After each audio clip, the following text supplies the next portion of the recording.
Hello po mga kababayan, si Dante Maravillas. Sabi mga kababayan ni Senator Ping Lacson kanina sa press con, walang peke sa anumang bahagi ng aking mukha at lalong hindi ako bakla. Nakita niya Mr. Maravillas, ganon ang naging payag ni Senator Ping Lacson. Hindi ba kasi si Amy Marcos, hinamon si Ping Lacson ng sabunutan? Nagugat ito mga kababayan. Doon sa issue ng pork barrel, inaakusa kasi mga kababayan ni Senator Amy Marcos si Ping Lacson na yung 2026 budget na dinidepensa ni Ping Lacson, may giniling pa rin na pork barrel daw. Kaya hindi siya pumirma. Ito yung mga patutsada kasi ni Amy Marcos. Ang budget nito ay giniling. Pork pa rin, giniling lang para di alata. Kaya ayoko pumirma. Ngayon, nainis si Ping Lacson. In-expose ni Ping Lacson na si Amy Marcos niya may allocables na 2.5 billion. Yan sabi ni Ping Lacson, pag nasa glass house ka niya, huwag kang mambato. Si Amy Marcos niya may 2.5 billion allocable sa 2025 NEP at tahimik na tahimik sa bicameral meetings kung saan pinagdibatihan niya noong yung 2026 budget. Pero ngayon, puro tuligsa at kritisismo ang naririnig mula kay Senator Amy Marcos. Siya yung nag-iingay. Kinikriticize niya ang budget sa 2026. Sinabi niya may tadtad ng pork, may giniling, may tinadtad pero pork pa rin. Kung ganyan ang definition niya ng pork, siya ang may pork, so wala siyang moral ascendancy para i-criticize. Unang-una niya, member siya ng BICAM. Bakit hindi siya nag-raise ng issue? Nang nasa BICAM siya sa natadtad ng pork ito. Wala tayong narinig sa kanya pero nandun siya sa BICAM. Diyan nagsimula mga kababayan yung sagutan at patutsadahan ng dalawa.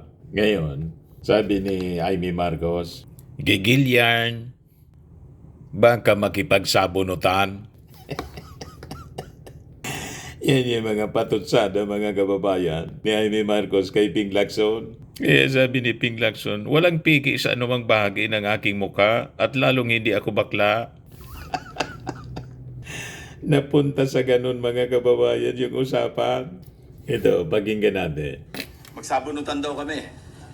Yan ang reaction ni Senator Amy Marcos sa issue ng di umano ay pork barrel sa 2026 GAA, allocables and her baseless insults and untruthful criticisms against the Senate Blue Ribbon Committee, which I chair. Either Senator Amy thought na piluka yung buhok ko or she was insinuating na bakla ako. Kaya siya nagamo ng sabunutan. On both counts, I say nothing can be farthest from the truth. Una, hindi po piluka ang aking buhok. Idugtong ko na rin na walang peke sa mukha ko. Hindi rin pustiso ang ngipin ko. My teeth are all mine. Ulitin ko, walang peke sa anumang bahagi ng aking mukha. Pangalawa, lalong hindi ako bakla. At kung iniisip ni Senator Amy na bakla ako, wala siyang maaaring makita na macho dito sa mundo. Pangalawa, or anyway, please don't get me wrong. I have nothing against homosexuals.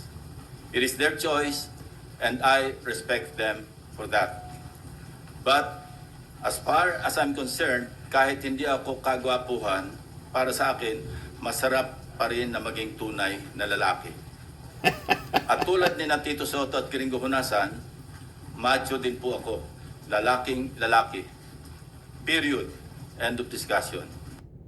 Iba kita niya Mr. Maravillas na sabi yun ni Ping Lacson na walang peke sa anumang bahagi ng kanyang mukha. Patama siguro yun kay Amy Marcos. Kasi malamang alam ni Ping Lacson na ritukada na si Amy. Produkto na ng salamat po, Doktor. Halatado naman po na piki na yung mukha ni Amy Marcos. Kasi, siyempre, matanda na rin si Amy. Pilit niya na pinapabata yung kanyang itsura. At kitang-kita naman po, pati yung kanyang ngipin, pustiso na po. Yan kasi, sinimula ni Amy yung mga ad hominem. Ang hilig kasi po niya sa mga ganyang patutsada. Ayan tuloy, pinatulan siya ni Ping Lacson. Ang mga ganito sana, mga kababayan na mga pananalita, hindi na ginagawa sa Senado. Kasi ang tawag sa kanila, mga honorable men and women. Di ba nakakababang puri na po? Hindi sana bagay sa mga senador ang ganitong uri na mga pananalita. Kailang sinimulan ni Amy Marcos ang ganyang uri ng mga pananalita. Napiko na rin si Ping Lacson. Pinatulan na po. Yes, sabi dito ni Jetro Bersosa, mas naniniwala ako kay Lacson dahil subok na hindi tumatanggap ng pork barrel.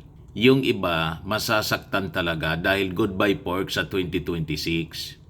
Sabi ni Dennis Peralta, wala na yatang matitinong pinag-uusapan sa politikang pambansa. Wala na. Wasak na ang mga politiko sa Pinas. Ang dapat pinag-uusapan ay para sa kapakanan ng bansa. Sana ganon din ang mga media. I-ignore yung parehas ng ganitong mga issue. Walang kwenta. Iyon sana po. Kaya lang si Amy Marcos, walang tigil sa kanyang pagpopost sa kanyang sariling page. Yung mainstream media, siyempre pinipick up din kasi parte siya ng mga controversy. Yun ang uso ngayon eh. Mas interesado sa mga ganitong chismis at kababang usapan yung mga tao. Pag mga seryoso kasi mga kababayan na mga topics, kukunti yung interesado. Pag sinamahan na po ng mga usapang showbiz, mas marami po ang nagkaka-interes sa kwento. Kaya hindi natin masisisi yung media saka mga politiko. Sinasabayan po yung uso. Di ba? Kaya nakikita ninyo, talamak na yung bastusan po sa media. Mainstream and social media. Nakakalungkot. Yes, sabi ni Ricardo Almirol, dahil sa mga DDS na siraulo ang dahilan ng lahat ng yan. Sabi ni Richard Salaras, mas bakya, mas patok daw po sa social media. Sabi ni Adela Ariola, oo nga, parang walang mga pinag-aralan, usapang basura, nakakaya. Kung sa bagay, hindi lahat ng nag-aaral natuto. Very unbecoming of a senator at sa Senado, kung tawagan pa naman, honorable.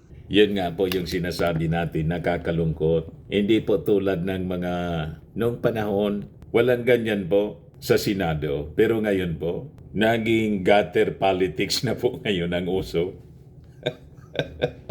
Lumala po yung kalagayan ng ating mundo. Ay, yan sabi ni Amy Marcos.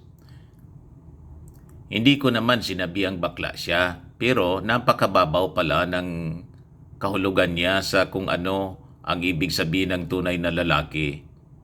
Walang masama sa pagiging bakla at ganon din sa pagpapa-enhance ng kahit ano pa para sa sarili mo. Desisyon ng tao kung gusto niyang magpagawa ng kahit ano sa sarili niya. Desisyon rin niya kung gusto niyang sirain ang mukha, pangalan at dignidad niya. Parehas siyang nagtatanong ng magkano. Bakit kasi sinabi niya yung mga ganong uri ng mga pananalita, yung magkasabunutan? Sa yun nagsimula ng ganon na uri ng mga pananalita, pinapalabas niya na makikipagsabunutan si Ping Lacson. Di ba? Panginginsulto sa pagkatao ni Ping Lacson yung kanyang mga sinasabi. Kaya pinatulan siya. Ngayon, nagiging defensive siya. Kasi sinabi ni Ping Lacson, at least akwa niya, walang peke sa aking mukha at hindi rin postiso yung aking ngipin.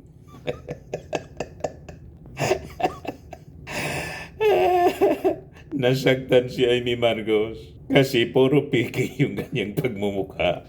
Pati ugali niya peke. Iyan kasi, siya yung nagsimula ng ganong uri ng usapan. O di nakuha niya yung gusto niyang mangyari. Sinimulan niya yung bastusang pananalita Pinatulan siya ni Ping Lacson. Kaya nga po, sirang-sira na po yung Senado. Dahil sa uri ng pag-ugali ng ating mga senador, dapat yan talaga isarado na po. Nabulok na po yung Senado. Anyway, kung yan ang gusto nila, di sige po, bulukin na natin ang Senado. Ayan man lang po mga kababayan yung ating short video ngayon. Abangan na lang natin yung bastusan sa Senado. Ako po si Dante Maravillas. Bye-bye po. God bless.